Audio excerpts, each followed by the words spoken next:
guys, so we have another deck tech portion episode in which we'll be going to have this feature of an old, not that old but semi-old archetype that first came out during the Kamigawa Dynasty. So with the mechanic that I'm referring to is the modified, and I made this version a sort of a update for the standard format as to what I think the build would look like in the current setup with the Streets of New Capenna affecting the format instead of the standard, let's say. So we have this deck list which I got a few reference from, but I made my own sort of a personal touch from this.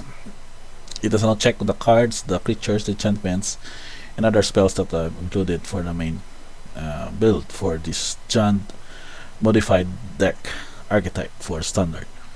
So first up, we'll check with the creatures. We have 2 copies of Bloodthirsty Adversary. So this is a 2-drop from Midnight Hunt. So given that it is just good mana sink in the late game because of its ability that it gets counters, but as soon as you pay this extra 3 mana, you get to play instant or sorcery cards from your graveyard with the mana value 3 or less. So with this target, I have these 4 available targets that we can get to flashback in the late game. With Infernal Grass as a solid spot removal, and also a Kami's Flare, a conditional spot removal for only 3 damage, but with an extra 2 damage for that permanence control is also a good reach in certain situations. So at the most, it gets a good mana sink, but for its least casting, it becomes a 2/2 creature with haste. But when added combo with a Komano faces Kakasan, you get to have a 3/3 modified hasty creature on turn 2, which is not really a good not really a bad play, right? Because you get a hasty turn, you get 3 damage on second turn, and you can just follow it with more threats on your third turn, fourth turn, which makes it pretty much a good start nevertheless. So now we go now with the 4 copies of Galagritos, which is a situational one of each ability, but given that its main concern of modified, you can just put a counter on it whenever a creature enters the battlefield under the control.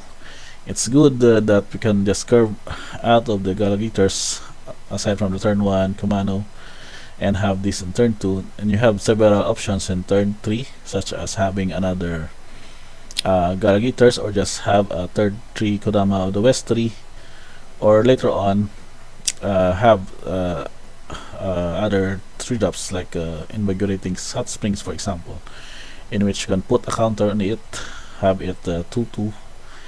Not really a bad play, but eventually you have enough options for your third drop or your turn 3 play in this deck. But the main strategy here is to get out as many creatures as possible, so you can trigger the alliance of having counter on it. You can also create a top creature token with which you can ramp out for your 5 drops, for example, or you just need to gain 1 life in certain situations. Then you can also have that trigger chosen for the alliance ability. So 4 copies to make sure that each of these cards are consistently played on turn 2, and along with it, I also added that the 3 2-drops for Appraiser Renegade. So if you check its ability, it gets +2/+0 for each other modified creatures you control. You mention its own. You can also have it modified with the Hot Spring, or you can have it with Kumano faces Kakasan. But at the same time, it gets a bigger attack once you get to curve with multiple creatures with modified.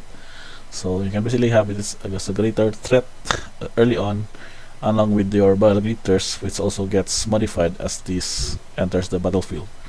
So for your 3-drop, we have 3 copies of Kodama of the West 3, in which it gets your modified creatures trample, which is also very relevant when you have this Appraiser Renegade. Having a trample, since it will most likely have the biggest power if you get the right curve. Then whenever a modified creature you control deals combat damage to a player, you can search for a basic land and put it on the battlefield tap.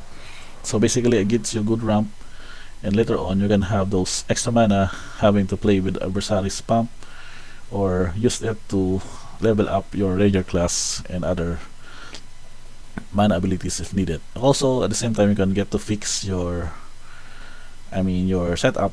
For example, since you can check for a basic land and have those needed cards added to your setup. Now for the 4-drop, we have two options here. We have Emerson Predator here. This is 3/3, but when you curve out with the Evaluating Hot Spring, you can have it haste, and at the same time, whenever it attacks, it becomes top. You can have the exile and put a counter on it. So basically, it becomes a 5/5 flying hasty creature, which means that also a good threat since you have an activated ability to make it indestructible, but the drawback is just you're just going to tap it. But at the same time, it deals with random card shenanigans from graveyards and also making it bigger at the same time.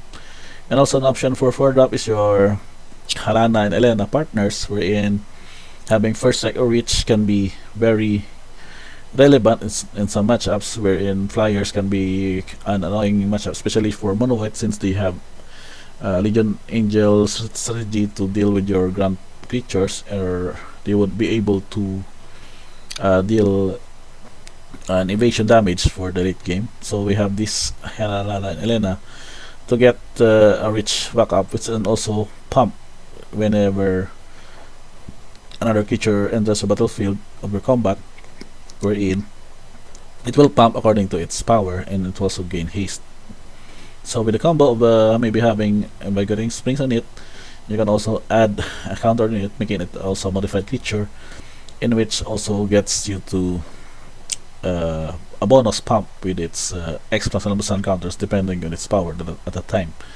And along with it, we have 4 copies of Thunder Raiju. This is a given 4 drops for modified builds, even for Boros. No? We have these 4 copies because of having to put out the +1 counters on target creature control, and having also the extra bonus damage to each opponent for each number of modified creatures you control other than Thundering Raiju.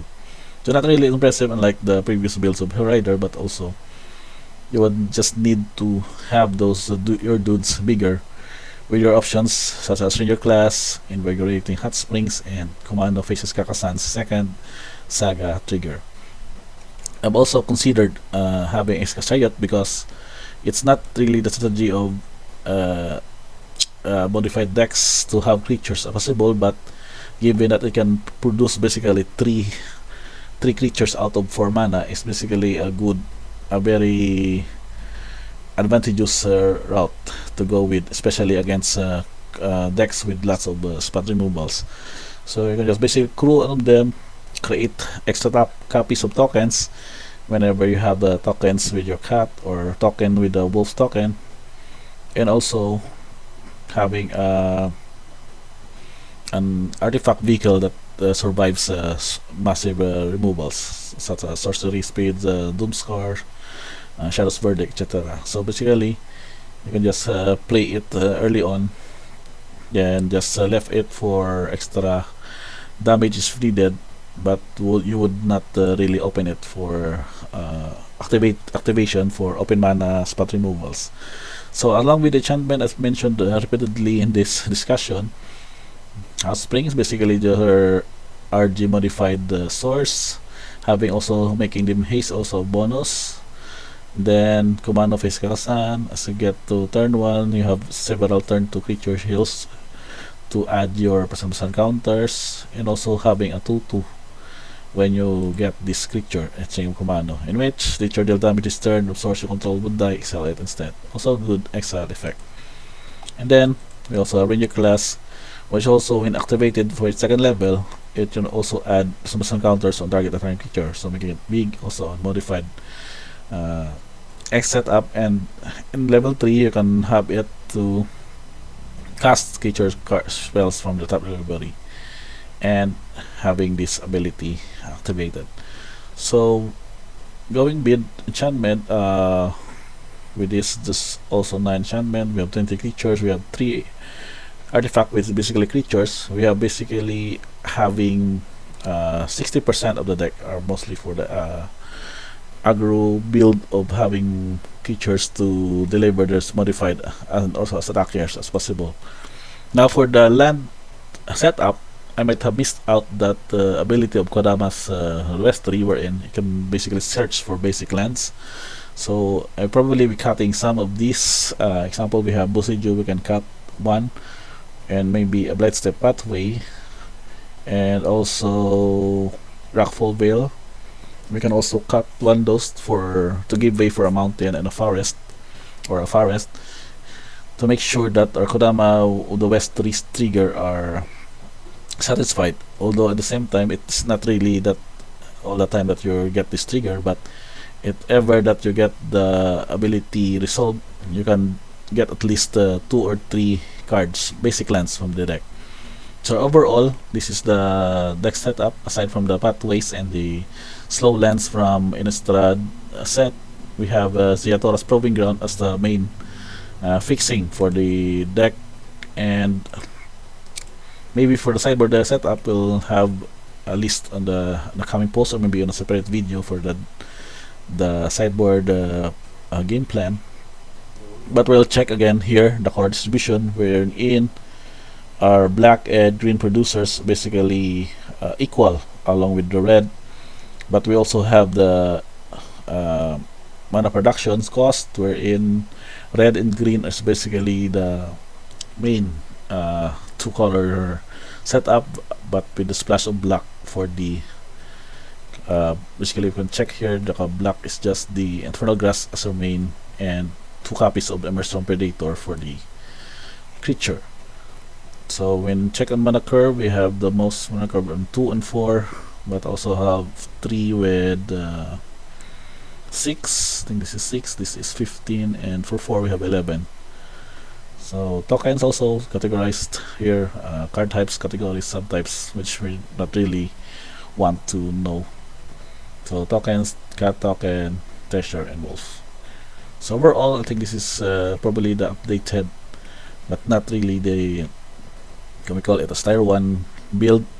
But if you'd want to go with the Jund aggro or a Jund version of a modified aggro deck, then I would really suggest this setup, as having black as your splash color is definitely a good I think this is basically a good color to add for the third color, because of the sideboard plan of discard solid removal spells, and also the options for the June colors, which you can just basically refer to from the June mid-range deck that is currently in the metagame of this format.